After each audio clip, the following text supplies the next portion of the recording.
তো আমি এখন আছি সেই ফ্রান্সের বিখ্যাত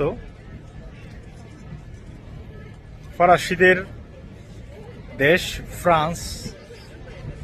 যে ফ্রান্সের দেশটির নাম শুনলেই ছোট বড় সবারই একটি জিনিস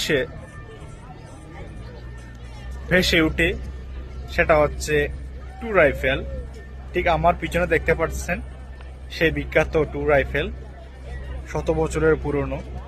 তো এখানে রোজ হাজার মানুষের সমাগম, সবাই যার যার মতো করে এই সুন্দর জায়গাটাকে স্মৃতিময় করার জন্য এই সুন্দর ট্যুর আইফেলটির সাথে ক্যামেরাবন্দি হচ্ছে। তো আজ আমিও চলে আসলাম এই সুন্দর পরিবেশে এবং এই সুন্দর জায়গাটি উপভোগ করার জন্য। দেখতে পাচ্ছেন চারিদিকে মানুষই মানুষ।